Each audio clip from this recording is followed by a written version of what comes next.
বান্দা পৃথিবীর সব মানুষ ক্ষতিগ্রস্তর মধ্যে আছে। 4টা কর্মসূচি দিলাম, 4টা কর্মসূচি তারা পরিপূর্ণ পালন করবে তারা ব্যতীত। 1 নাম্বার ইল্লাল্লাযীনা আমানু, যারা ঈমান আনবে। কি বলেন? যারা ঈমান আনবে তারা ব্যতীত। এবার আসুন 2 নাম্বার ওয়া আমিলুস সালিহাত। 2 নাম্বার কর্মসূচি তারা নেক আমল করবে। কি করবে ভাই? কি করবে? নেক আমল। আল্লাহ কয়টা কাজ দিয়েছেন? কয়টা কর্মসূচি দিয়েছেন আল্লাহ? 4টা। আসলাম কয়টায়? 2টায়। রব্বে কারীম বলেন 1 নাম্বার ইল্লাল্লাযীনা আমানু, 1 নাম্বার যারা ঈমান আনবে তারা ব্যতীত। 4টা কর্মসূচি দিলাম। 1 নাম্বার ইল্লাল্লাযীনা আমানু, যারা ঈমান আনবে তারা ক্ষতিগ্রস্ত হবে না।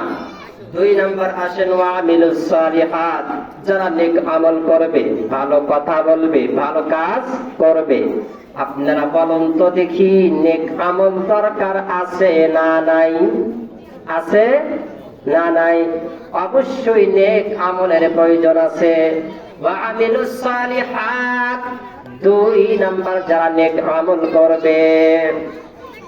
রব্বে কারীম বলেন আফাহাসিবতুম আন্নামা খালাকনাকুম আবাসাও ওয়া আন্নাকুম ইলাইনা লা তুরজাউন। এরে গোলাম, তুই কি ভাবস আমি তোরে অনর্থক বানাইছি? এ গোলাম, এ পৃথিবীর মানুষ, তোরা কি ভাবস আমি তোদেরকে অনর্থক বানাইছি?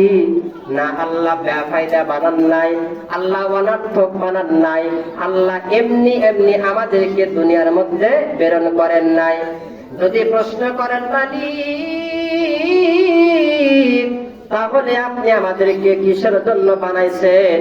এটাও আল্লাহ জবাব দিয়ে দেন, ওয়া মা খালাকতুল জিন্না ওয়াল ইনসা ইল্লা লিয়াবুদুন। রব্বে কারীম বলেন, বান্দা, আমি জিন